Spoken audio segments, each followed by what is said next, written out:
Alrighty, folks. Thanks for tuning in.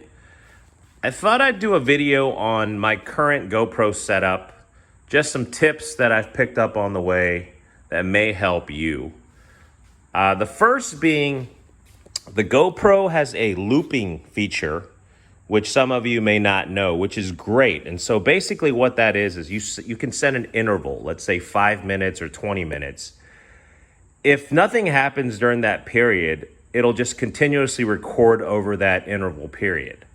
And the reason why you want to do this, if you've ever edited, fishing footage or any type of video footage, it's a pain, especially if you're having to go through hours and hours of footage. Lots of times when we're fishing, nothing happens for hours, at least for me.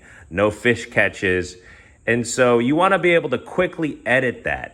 Now, let's say something happens within that interval that you set. Let's say that within that 5 minutes, all you would simply do is just stop the recording after. GoPro would save that to the SD card, and you would start recording again, and that looping feature would continue on. So when you go to edit, there's going to be substantially less footage that you're going to have to go through. I think you can set it. I typically do 5 minutes, but sometimes 20. There's at least 3 or 4 different interval periods that you can set. Okay, tip number 2. If you're using multiple cameras, so I use one on this KAYAK boomstick to kind of capture the over-the-shoulder shot. But then I also have one mounted, on this chesty mount to myself. And so this is kind of out of reach. You don't want to have to reach back there, possibly fall out of your kayak to turn it on and off. So GoPro has this wonderful thing called voice command. I'm sure most of you use it. What I do is I turn it off on the chesty mount one and leave it on that one. So I can control everything by voice. I can say GoPro start recording, GoPro stop recording, GoPro power off, without actually having to reach over on this rear GoPro. Now the key is to turn it off on this one, because if you say any command, if you leave both voice command features on, it's going to do it to both, obviously. All right, so third tip, I've realized the GoPro itself may be waterproof, but the external connections are not. So for example, I have this door right here that has the USB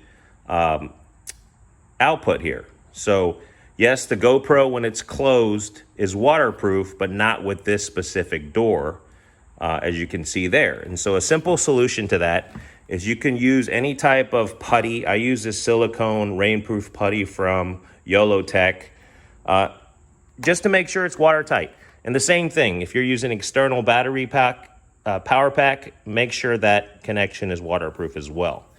And going to that next tip is, instead of using batteries, I use external power banks. For example, this Anchor one is a big battery. This is, 20 amps. You don't need that much, but I can record for multiple days with just this one battery. And plus, this one's nice because it has the solar charging feature. If you're fishing 6-8 hours, that means you may have to change 10-15 batteries, which you don't want to do when you're fishing, right? It's annoying. You're constantly having to charge them. And depending on the heat, your camera may overheat even if there is juice left. Just having that battery in the GoPro recording in, let's say 90 plus degrees heat, the camera's gonna overheat. So this way, I can power this GoPro without any battery inside by just using this external battery power bank. Now, I have another video on some of the issues with the new GoPro 10. I believe it affects a 9 as well. If you upgrade the software, it does cause an issue because GoPro apparently doesn't want you to use power banks. They want you to buy their batteries. So anyways, that's a conversation for a later time. Yeah, thanks for tuning in. If you have any questions, leave a comment down below. But that's my current GoPro setup. Till next time, take care, guys. Bye-bye.